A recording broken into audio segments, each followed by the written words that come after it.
Ngayon ay magluluto ako, tara, samahan niyo ako. Pag-usapan natin at siyempre alam niyo na yan, tuturuan ko kayo ng tipid tips. So lahat naman tayo nagtitipid, di ba? So lahat naman tayo gumagawa ng diskarte para makatipid, especially sa pagluluto. So eto yung diskarte ko ngayon.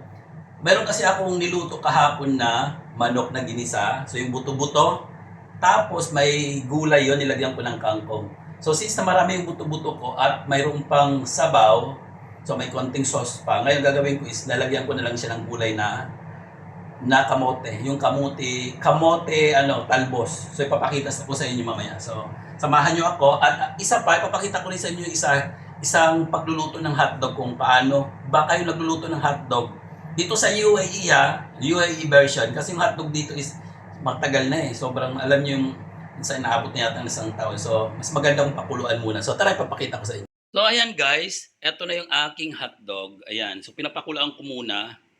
Pagkatapos mamaya pag medyo natuyo na yung tubig, lalagyan ko na siya ng olive oil. So eto yung aking olive oil na paubos na. Actually wala nang laman, konti na lang. Kasi kapag pirinito ka kasi kaagad to, parang alam niyo yung hindi ganoon siya kaluto. Or luto man siya pero hindi ganoon mas gusto ko kasing pakuluan, parang hindi ka safe. Kasi ang tagal-tagal nito eh. Maabot to ng ilang, 'di ba? Ilang buwan. Ewan ko kung ilang bang shelf life nito, kung 1 year ba. Frozen kasi ito eh. So lahat ng mga frozen, kailangan talaga pakuluan ng mabuti. So ayan. So ito naman yung gugulayin ko mamaya. Yan. Papakita ko sa inyo yan ha. So ito pala yung talbos ng kamote. So mayroon tayong sardinas, ayan. Tapos mayroon tayong, ito yung ulam. Ito yung ulam ko kahapon. So buto-buto yan. So actually may pa nga, mga malaman-laman oh. Tapos mayroon pang gulay. Ngayon ko kakain ako, wala na siyang gulay, kaya ang didiskartehan ko, dadagdagan ko siya. Kaysa naman magluto ako ng ibang gulay ngayon or magluto ako ng ibang ulam, masasayang to eh. So ito yung tinatawag nating tipid tips. So ayan guys, wala na siyang tubig. Wala na siyang sabaw. So ngayon lagyan na natin ng olive oil. Yan. So ayan siya.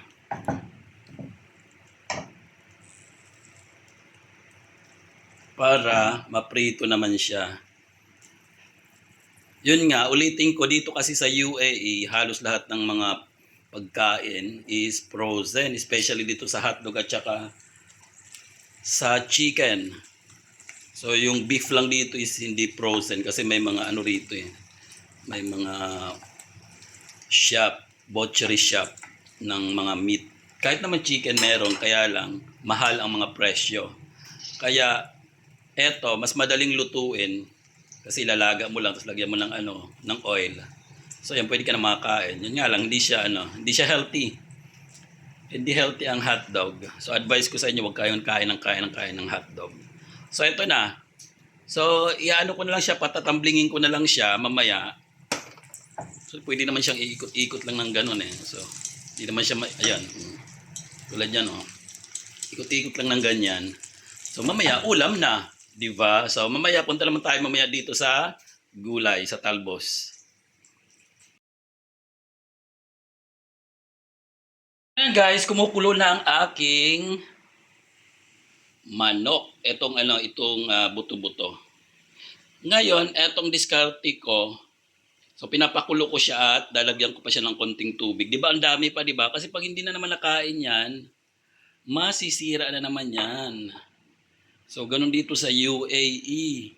Kasi nga ang manok dito is mura lang, pero kahit naman mura, syempre pera pa rin 'yan Ang mura lang dito ng mga manok, makakabili tayo dito kasi nakabili ng 7 dirhams, magkano lang 'yan, parang kung sa mga 70.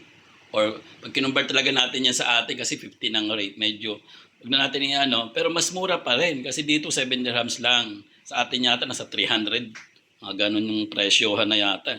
Samantala rito 70, parang 70 lang O sabi natin 100 na lang diyan.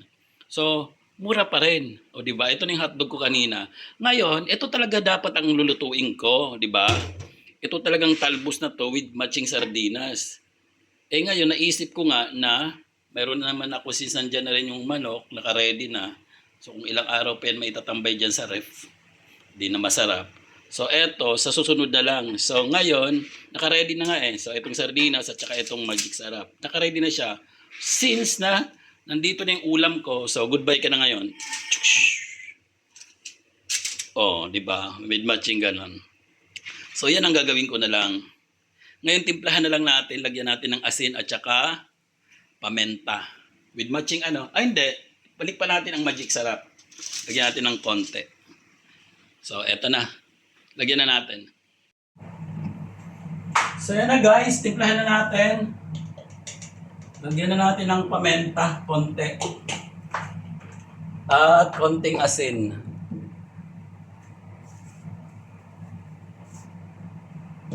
Konting asin. Pero tikman muna natin. Baka mamaya may ano na, maalat na.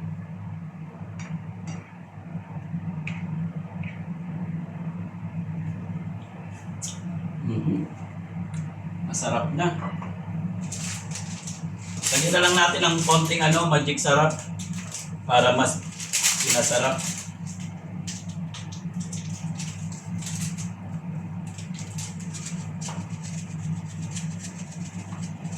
So ayan.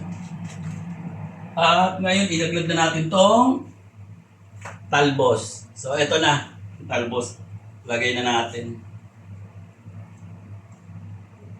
Parang maliit naman yung ano ko. Yung aking kawali. Pero okay lang yan. Pag natakpan na yan mamaya, luto na yan.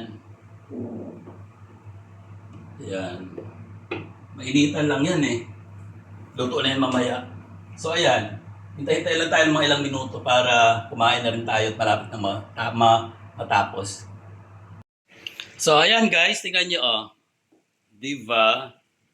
So, luto na. Nakadiskarte na tayo ng ulam. Diba? Yan yung natawag na tipid. So, hindi naman tayo nagtipid sa sarili natin ha. Nasabi natin na hindi na tayo kakain ng masarap. So, ang gagawin lang natin is nagtipid lang tayo.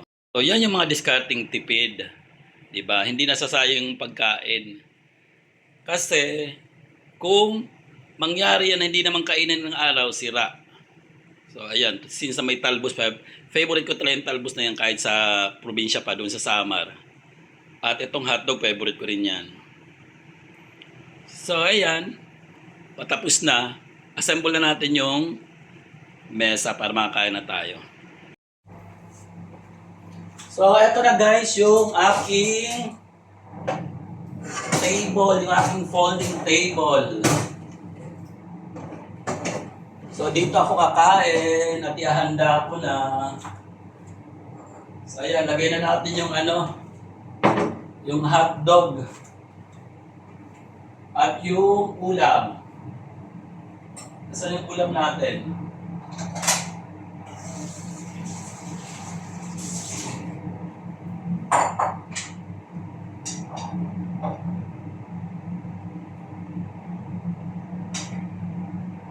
So ayan guys, eto na oh.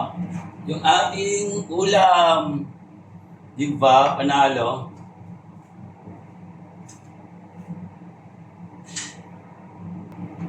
So ayun. Okay na, ready na. Kukuha na ako doon ng kanin.